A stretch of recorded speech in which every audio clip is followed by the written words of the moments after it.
जय हिंद साथियों। सुरेखा ज्ञान चैनल पे आप सभी का स्वागत है। कैसे आप सभी? आई होप आप सब लोग अच्छे होंगे, आपकी तैयारी भी अच्छे से चल रही होगी। तो दोस्तों, आज हम करंट अफेयर्स का नेक्स्ट क्लास देखते हैं, जिसमें कि आपको रेलवे एग्जाम हो, एसएससी हो, Jharkhand SSC, Bihar SSC, DSSB, CET, banking, UPSC, हर एक एग्जाम्स में ये आपकी यूजफुल हो, चाहे वनडे एग्जाम हो चाहे कि पीसीएस एग्जाम्स में, ठीक है।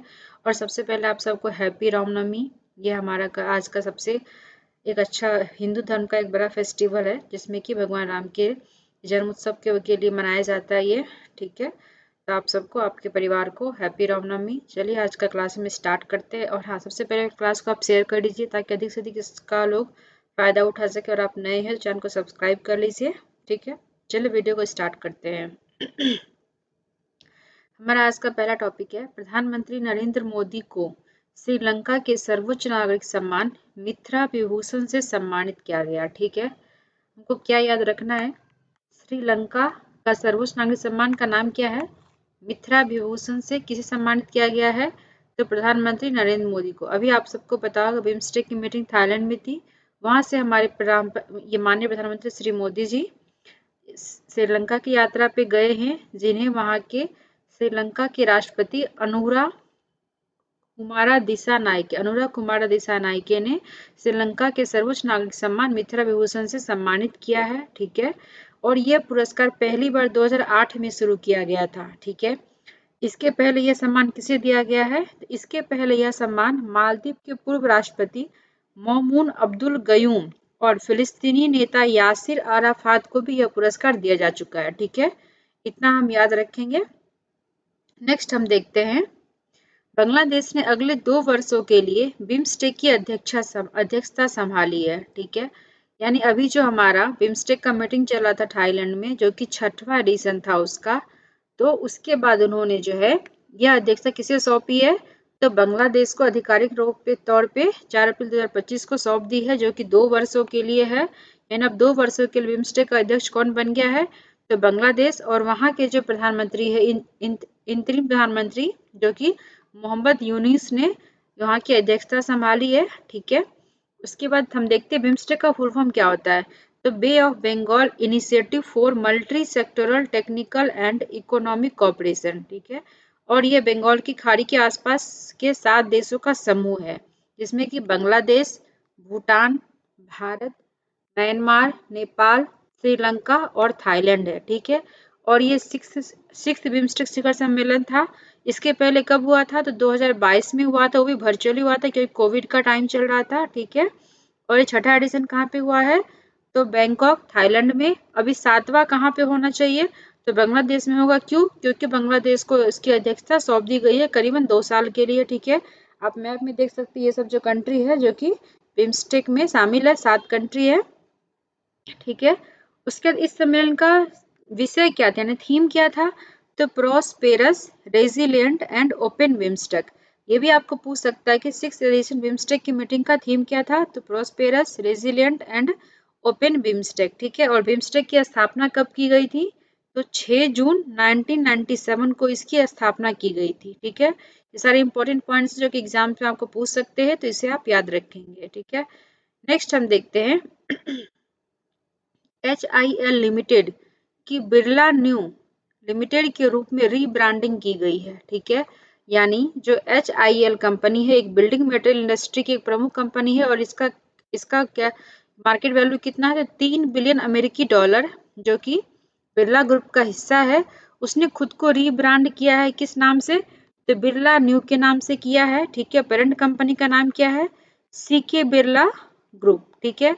और इसका हेडक्वार्टर कहाँ है? तो हैदराबाद, तेलंगाना में। चेयरमैन कौन है? CK Birla. MD and CEO कौन है? तो अक्षत सेठ। प्रेसिडेंट कौन है? अवंती बिरला। और इसका फोकस क्या होता है? तो बिल्डिंग मटेरियल सॉल्यूशंस का, यानी जो जो बिल्डिंग बनाई जाती है उसमें इसका यूज होता है। तो हम याद रखेंगे कि HIL लिमिटेड ने खुद को किस नाम से रीब्रांड किया है? तो बिरला न्यू के नाम से रीब्रांड किया है। हेडक्वार्टर है तो हैदराबाद, तेलंगाना में, ठीक है।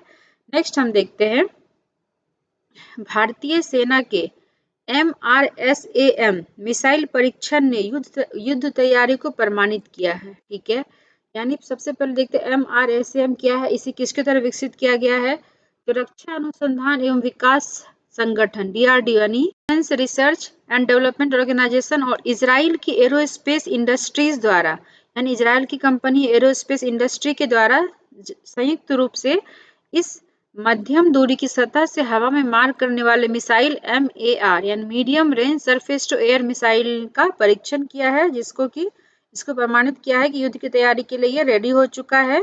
ठीक है, MRSAM का फुल फॉर्म पूछ सकता है, तो medium range surface to air missile यानी मध्यम दूरी की सतह से हवा में मार करने वाले मिसाइल, इसे किसके द्वारा विकसित किया गया है, तो DRDO और इजराइल की एरोस्पेस इंडस्ट्रीज के द्वारा। परीक्षण कहाँ से किया गया है, तो ओडिशा के डॉक्टर APJ अब्दुल कलाम द्वीप के वहां से इसका परीक्षण किया गया है। ठीक है, इसका परिणाम क्या हुआ, तो विभिन्न दूरियों पर हवाई खतरों के विरुद्ध 4 सफल उड़ान परीक्षण किया इसने। मिसाइलों ने सीधे प्रहार से लक्ष्यों को रोका और नष्ट कर दिया। हथियार घटक क्या है, तो बहुक्रियात्मक radar, command post, mobile launcher प्रणाली, वाहन, और ये क्या है, सीमा ऊंचाई क्या, लंबी दूरी, छोटी दूरी, अधिक ऊंचाई और कम ऊंचाई के लक्ष्य को भी हासिल कर सकता है। ठीक है, इस हिसाब से ये परफेक्ट रूप से कंप्लीट तैयार हो चुका है युद्ध में इसको यूज करने के लिए। और इसके लिए रक्षा मंत्री राजनाथ सिंह ने सफल परीक्षणों के लिए DRDO और भारतीय सेना को भी बधाई दी है। ठीक है, तो हमको इतना पॉइंट याद रखना है। 2-3 चीज इंपॉर्टेंट, किसके द्वारा बनाया गया MRSAM, तो DRDO और इजराइल एरोस्पेस इंडस्ट्रीज के द्वारा। कहाँ से परीक्षण किया गया, तो डॉक्टर APJ अब्दुल कलाम द्वीप ओडिशा से, और ये सरफेस टू एयर में मार करने वाली मिसाइल सिस्टम है। ठीक है, नेक्स्ट हम देखते हैं, भारतीय रेलवे और DMRC ने automatic wheel profile measurement system के लिए समझौता ज्ञापन पर हस्ताक्षर किया है।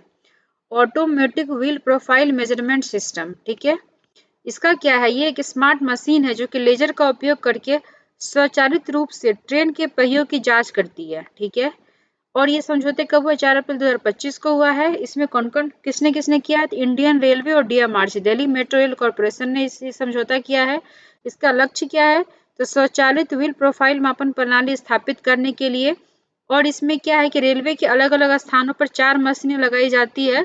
इसका मुख्य उद्देश्य क्या है, तेज और सुरक्षित पहिया जांच करना, बेहतर रेल सेवाएं और कम मैनुअल कार, यानी ऑटोमेटिक है, सेंसर और लेजर टेक्निक यूज करके ये ऑटोमेटिक जांच कर लेगा। तो इसमें क्या मैनुअल काम नहीं रह जाएगा, और एक सेफ हमारी यात्रा के लिए ये काफी एक महत्वपूर्ण समझौता किया गया। ठीक है, तो याद रखेंगे क्वेश्चन क्या आ सकता है कि automatic wheel profile measurement system के लिए भारतीय रेल ने किसके साथ समझौता किया है, तो DMRC के साथ में। ठीक है, नेक्स्ट हम देखते हैं, स्टैंड अप इंडिया योजना ने हाशिए पर पड़े उद्यमियों को सशक्त बनाने के 7 वर्ष पूरे किए हैं। ठीक है, यानी कि स्टैंड अप इंडिया जो है योजना, स्टैंड अप इंडिया योजना जो लॉन्च हुआ था, कब हुआ था, तो 5 अप्रैल 2016 को, जिसने कि अपने 7 साल पूरे कर लिए हैं। और इसमें अभी तक कुल 61,000 करोड़ से भी अधिक ऋण की स्वीकृति दी जा चुकी है। और ये कब लॉन्च किया गया था, तो आजादी का अमृत महोत्सव के बैनर तले वित्त मंत्रालय द्वारा संचालित इस पहल को अनुसूचित जाति, अनुसूचित जनजाति और महिला उद्यमों को वित्तीय सहायता प्रदान करने के उद्देश्य से डिजाइन किया गया था। ठीक है, इसका उद्देश्य क्या था कि नए उद्यम स्थापित करना और समावेशी आर्थिक विकास में योगदान करने में सक्षम बनाना। ठीक है, लॉन्च तिथि कब था, तो 5 अप्रैल 2016 को आजादी का अमृत महोत्सव के तहत इसको लॉन्च किया गया था। तो हम इतना याद रखें, जिसने अभी 7 साल पूरे किए हैं, और ये काफी इंपॉर्टेंट स्कीम था जिसके लिए इसकी स्टैंड अप इंडिया का एनिवर्सरी हम लोग सेलिब्रेट कर रहे हैं कि 7 साल पूरे कर लो, और इन्होंने अपना अचीवमेंट को दर्शाया है। नेक्स्ट हम देखते हैं, द्विपक्षीय नौसैनिक अभ्यास इंद्र 2025 संपन्न हुआ। ठीक है, और ये इंद्र 2025 कब से कब तक था, तो 28 मार्च से 2 अप्रैल तक था। कौन से देश के बीच में था, तो भारत और रूस के, यानी भारत और रूस ने के बीच में ये इंद्र 2025 का अभ्यास नौसैनिक अभ्यास था ये। ठीक है, नौसेना के द्वारा किया जा रहा था। 28 मार्च 2 अप्रैल तक चला ये, और ये इसका 14वां संस्करण था। ठीक है, यानी 14th एडिशन था ये। और कहाँ पे किया गया है, लोकेशन क्या, तो बंगाल की खाड़ी में चेन्नई के तट पे। ठीक है, इसका उद्देश्य क्या था, समुद्री सहयोग को मजबूत करना और समुद्री सुरक्षा चुनौतियों का संयुक्त रूप से मुकाबला करने के लिए दोनों नौसेनाओं की क्षमता को बढ़ाना। ठीक है, और ये इंदिरा श्रृंखला अभ्यास का ही हिस्सा है, जो कि 2003 से भारत और रूस रक्षा संबंधों की आधारशिला रही है। ठीक है, नौसेना मतलब हो गया इंडियन नेवी। ठीक है, ये इंडियन नेवी और रूस के नेवी का एक संयुक्त रूप से एक नौसैनिक अभ्यास था। ठीक है, इंद्र 25। ठीक है, कहाँ पे किया गया? बंगाल के हर चेन्नई तट पे 14वां संस्करण था। भारत और रशिया के बीच में होता है, बस इतना आपको याद रखना है। ठीक है, नेक्स्ट हम देखते हैं राष्ट्रीय समुद्री दिवस 2025 हर वर्ष 5 अप्रैल को मनाया जाता है। ठीक है, यानी national maritime day. National maritime day कब मनाया जाता है? तो 5 अप्रैल को। ठीक है, और इसका थीम क्या रखा है? 2025 का थीम क्या है? हमारा महासागर, हमारा दायित्व और हमारा अवसर, यानी आवर ओशियन, आवर ऑब्लिगेशन और आवर अपॉर्चुनिटी हमारा थीम है 2025 का। और ये इसका उद्देश्य क्या है? भारत के व्यापार, अर्थव्यवस्था और सुरक्षा में समुद्री क्षेत्र के महत्व के बारे में जागरूकता बढ़ाना। और इसे पहली बार कब मनाया गया था? तो 1964 में।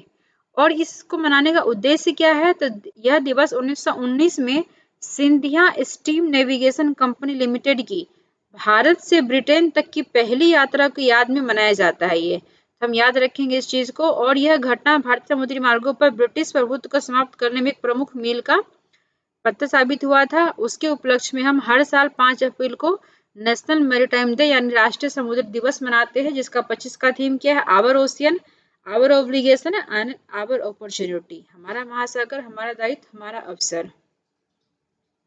नेक्स्ट हम देखते मोहसिन नकवी एशियाई क्रिकेट परिषद एसीसी के अध्यक्ष नियुक्त हुए हैं। ठीक है, मोहसिन नकवी है कौन? तो पाकिस्तान क्रिकेट बोर्ड के अध्यक्ष मोहसिन नकवी ने आधिकारिक तौर पर एशियाई क्रिकेट परिषद के नए अध्यक्ष के रूप में कार्यभार संभाला है। और ये किसको रिप्लेस करेंगे? तो श्रीलंका के समी सिल्वा को रिप्लेस करेंगे। ठीक है, एशियन क्रिकेट काउंसिल की स्थापना कब की गई थी? तो 1983 में। इसका हेडक्वार्टर कहाँ है? तो दुबई में। ठीक है, और इसका उद्देश्य क्या है? तो एशिया में क्रिकेट को बढ़ावा देना और इसे विकसित करना। और इस एशियन क्रिकेट काउंसिल के वर्तमान में कितने सदस्य हैं? तो 25 सदस्य। फोटो आप देख सकते हैं। हमको याद रखना कि ये पाकिस्तान का एक चेहरा है, तो काफी इंपॉर्टेंट है। पाकिस्तान क्रिकेट बोर्ड के अध्यक्ष कौन है? तो मोहसिन नकवी, हम इसे याद रखेंगे। ठीक है, नेक्स्ट हम देखते हैं समता दिवस 2025 बाबू जगजीवन राम की जयंती मनाई गई। ठीक है, यानी बाबू जगजीवन राम की जयंती को हम समता दिवस के रूप में मनाते हैं। और ये कौन थे? एक महान नेता और समाज सुधारक। बाबू जगजीवन राम की जयंती को याद करने के लिए हर साल 5 अप्रैल को हम समता दिवस मनाया जाता है। उन्होंने समानता और न्याय के लिए कड़ी मेहनत की थी। और इस दिन सबसे इम्पोर्टेंट चीज है कि तेलंगाना और आंध्र प्रदेश में सार्वजनिक अवकाश रहता है। यानी समता दिवस के दिन जो है ये कब मनाया गया? तो 5 अप्रैल को। इसके दिन तेलंगाना और आंध्र प्रदेश में सार्वजनिक अवकाश रहता है। बाबू जगजीवन राम को हम प्यार से बाबूजी भी कहा जाता था। ठीक है, वह स्वतंत्रता सेनानी थे, सामाजिक न्याय के नेता और एक महान वक्ता भी थे। उन्होंने दलित और पिछड़े वर्गों के अधिकारों के लिए काम किया। वे 50 साल तक के सांसद भी रहे और 30 साल तक केंद्रीय मंत्री के रूप में कार्य किया, जो कि भारतीय राजनीति में एक रिकॉर्ड है। अब देखते हैं इनका जन्म कब हुआ था। इनका जन्म जो है 5 अप्रैल 1908 को बिहार के चंदवा गांव में हुआ था। और 1934 में अखिल भारतीय रविदास महासभा और अखिल भारतीय दलित वर्ग लीग की स्थापना की इन्होंने 1934 में। उसके बाद इन्होंने जो भारतीय स्वतंत्रता संग्राम चल रहा था उसमें भी सक्रिय रूप से भाग लिया इन्होंने। 1940 में सविनय अवज्ञा आंदोलन और 1942 में भारत छोड़ो आंदोलन के दौरान इनको गिरफ्तार कर लिया गया था।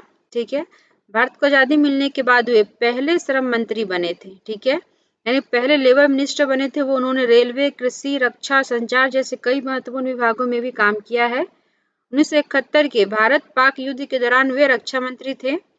1936 में वो मात्र 28 वर्ष की आयु में वो बिहार विधान परिषद के सदस्य बन गए थे। ठीक है, और 1977 में उन्हें उप प्रधानमंत्री भी बनाया गया था। तो ये थे हमारे बाबू जगजीवन राम की कहानी, जो कि महान एक स्वतंत्रता सेनानी थे, एक अच्छे राजनेता थे जिन्होंने अपने देश के लिए काफी काम किया है। और इसके जन्म को हम यानी 5 अप्रैल 2025 को हम समता दिवस के रूप में मनाते हैं। ठीक है, इसका डेट क्या हो जाएगा? 5 अप्रैल 2025 को हम समता दिवस के रूप में मनाते हैं। किसकी जयंती? तो बाबू जगजीवन राम की जयंती। ठीक है, नेक्स्ट हम देखते हैं सीमा अग्रवाल को अग्निशमन एवं बचाव सेवाओं का डीजीपी नियुक्त किया गया। ठीक है, सीमा अग्रवाल कौन है? तो वो एक भारतीय पुलिस सेवा की वरिष्ठ अधिकारी सीमा अग्रवाल को पुलिस महानिदेशक डीजीपी किसका नियुक्त किया गया? अग्निशमन एवं बचाव सेवाओं के लिए। ठीक है, उसका निदेशक नियुक्त किया गया है। ये एक आईपीएस अधिकारी हैं जो कि पूर्व डीजीपी अभय कुमार को रिप्लेस करेंगे। उनकी सेवानिवृत्ति के बाद वो 31 मार्च के बाद पदभार संभालेगी। वो सीमा अग्रवाल जो वो पहले नागरिक आपूर्ति विभाग की डीजीपी रह चुकी हैं और वो 1990 यानी तमिलनाडु के 1990 बैच की वो आईपीएस ऑफिसर है सीमा अग्रवाल। ठीक है, तभी हमको याद रखना है कि अग्निशमन और बचाव सेवाओं का डीजीपी किसे नियुक्त किया गया है? तो सीमा अग्रवाल को। ठीक है, नेक्स्ट हम देखते हैं, ओकला के अनुसार भारतीय शहर मुंबई में से सबसे धीमा फिक्स्ड ब्रॉडबैंड रहा। ठीक है, यानी ओकला क्या है? एक इंडेक्स रिलीज करने वाली कंपनी है जो कि स्पीड टेस्ट ग्लोबल इंडेक्स के यानी इन्होंने स्पीड टेस्ट ग्लोबल इंडेक्स प्रस्तुत किया है फरवरी 2025 के लिए, जिसके अनुसार मुंबई ने भारतीय शहरों में सबसे कम फिक्स्ड ब्रॉडबैंड स्पीड दर्ज की है, जिसका रैंक कितना, ग्लोबली रैंक कितना है? तो 123। ठीक है, और सबसे बड़ी बात है कि एक वाणिज्यिक केंद्र यानी हमारे देश की इकोनॉमिक कैपिटल होने के बाद भी ये दिल्ली से पीछे है, जो कि हमारा एडमिनिस्ट्रेटिव कैपिटल दिल्ली है। दिल्ली का रैंक कितना है? तो 89। ठीक है, अब भारत की पूरी कुल मतलब टोटल मिला के कितनी रैंकिंग है? तो पहले 94 था और इस साल अभी कितना आ गया फरवरी 2025 के अकॉर्डिंग? तो 95 पे आ गई है। डाउनलोड स्पीड, अपलोड स्पीड ये सब नहीं पूछेगा आपको, तो इसको बस एक बार देख लेना है। मुंबई का क्या रैंक है वैश्विक रैंक में? तो 123। ठीक है, दिल्ली का कितना है? 89। ठीक है, और भारत का ओवरऑल रैंक कितना हो गया? तो 95 पे है। ठीक है, 95, इतना आपको ध्यान में रखना है।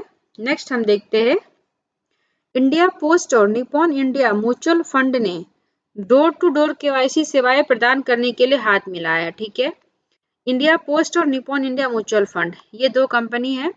वित्तीय समावेशन को बढ़ावा देने और निवेशकों को जोड़ने की प्रक्रिया को सरल बनाने के लिए इंडिया पोस्ट ने डोर टू डोर केवाईसी सत्यापन सेवाएं प्रदान करने के लिए निपॉन इंडिया म्यूचुअल फंड के साथ एक समझौता ज्ञापन पर हस्ताक्षर किया है। ठीक है, डाक विभाग की तरफ से कौन था? तो व्यवसाय विकास निदेशालय की महाप्रबंधक सुश्री मनीषा बंसल बादल ने इसका प्रतिनिधित्व किया है। और निपॉन इंडिया म्यूचुअल फंड के तरफ से कौन था? तो एसेट मैनेजमेंट लिमिटेड के कार्यकारी निदेशक और सीईओ श्री दीपक सिक्का के द्वारा इसके एमओयू के ऊपर हस्ताक्षर किया गया। ठीक है, तो याद रखेंगे कि डोर टू डोर केवाईसी सेवाएं प्रदान करने के लिए इंडिया पोस्ट ने किसके साथ समझौता किया? तो निपॉन इंडिया म्यूचुअल फंड के साथ में। ठीक है, नेक्स्ट हम देखते हैं, अब कुछ क्वेश्चन देख लेते हैं, एमसीक्यूज देखते हैं। क्वेश्चन है पहला, हाल ही में कच्चा द्वीप आइलैंड द्वीप का मुद्दा क्यों चर्चा में था? ठीक है, पहला ऑप्शन है पर्यटन बढ़ाने के लिए, दूसरा इसे भारत को लौटाने की मांग की गई, तीसरा श्रीलंका द्वारा नए सैन्य अड्डे की स्थापना, चौथा वहां प्राकृतिक गैस की खोज हुई। आंसर क्या हो जाएगा हमारा? Option number B. ठीक है, इसे भारत को लौटाने की मांग की गई। भारत ऐसा डिमांड क्यों करता है? क्योंकि ये पहले भारत में ही था, आप मैप में देख सकते हैं। ये कच्चा द्वीप आइलैंड जो कि पहले भारत में ही था, लेकिन इंदिरा गांधी के टाइम पे इन्होंने श्रीलंका को सौंप दिया था। लेकिन अब इसकी वजह से काफी झगड़ा होता है हमारे देश और श्रीलंका मछुआरों के बीच में, काफी झड़प होती रहती है। इसकी वजह से इसकी भारत को लौटाने की मांग की गई, इसलिए ये न्यूज में है। ठीक है, और अभी इसके ऊपर कंट्रोल किसका है? तो श्रीलंका का। जब और हमारे अभी पीएम श्रीलंका के विजिट पे भी गए हुए हैं। ठीक है, नेक्स्ट हम देखते हैं, हाल ही में चर्चा में रहे सांगाइंग फॉल्ट के संदर्भ में सही कथन क्या है? यह भारत और नेपाल के बीच है, दूसरा है यह एक सामान्य फॉल्ट है, तीसरा यह एक सक्रिय स्ट्राइक स्लिप फॉल्ट है, तीसरा यह समुद्री क्षेत्र में पाया जाता है। ठीक है, आंसर क्या हो जाएगा? ऑप्शन नंबर सी, यह एक सक्रिय स्ट्राइक स्लिप फॉल्ट है। ठीक है, और ये है कहाँ पे? लगभग जो है ये म्यांमार में दिखाया गया है। ठीक है, तो हम याद रखेंगे कि जो संगाइंग फॉल्ट के संदर्भ में सही कथन क्या है? एक सक्रिय स्ट्राइक स्लिप फॉल्ट जो कि म्यांमार के पास है। Option C is the correct answer. Next question है, हाल ही में किस भारतीय मिशन ने चंद्रमा के दक्षिणी ध्रुव के पास मिट्टी का तापमान मापा? ठीक है, यानी भारतीय मिशन ने चंद्रमा के दक्षिणी ध्रुव के पास मिट्टी का तापमान मापा है। पहला ऑप्शन है चंद्रयान 1, दूसरा चंद्रयान 2, तीसरा चंद्रयान 3, चौथा मार्स ऑर्बिटर मिशन। आंसर क्या हो जाएगा हमारा? चंद्रयान 3। क्यों? क्योंकि इसी के थ्रू हमारा विक्रम लैंडर और रोवर गया था चंद्रयान 3 के साउथ पोल के ऊपर, इसीलिए आंसर क्या हो जाएगा option number C, Chandrayaan 3। Next question है हाल ही में चर्चा में रहे CHAST चेस्ट उपकरण का प्रमुख उद्देश्य क्या था। पहला क्वेश्चन ऑप्शन है चंद्रमा की सतह पर पानी ढूंढना, दूसरा है सूर्य से विकिरण मापना, तीसरा चंद्रमा की गुरुत्वाकर्षण शक्ति मापना, चौथा तापमान मापना। आंसर क्या हो जाएगा हमारा, तापमान मापना। ठीक है, चेस्ट उपकरण का प्रमुख उद्देश्य क्या है, तापमान मापना है। ठीक है, नेक्स्ट हम देखते हैं हाल ही में चर्चा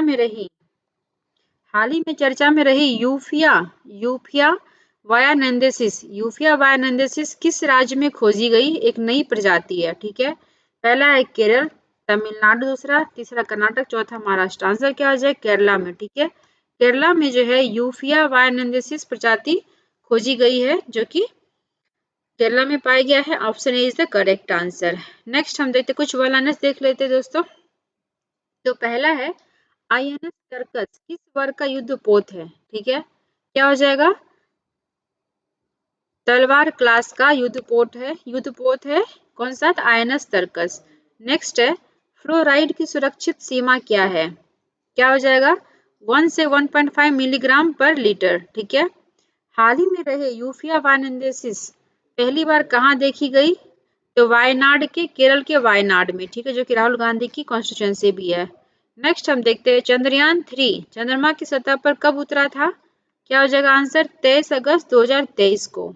ठीक है, कचतुब किस जल संधि में स्थित है, आंसर क्या हो जाएगा हमारा, पाक जल संधि। ठीक है, ये जो हमारा मैप है इसको हम लोग बोलते हैं पाक स्ट्रीट। ठीक है, यानी पाक स्ट्रीट में हमारा कच्चातीव आइलैंड जो है वो स्थित है।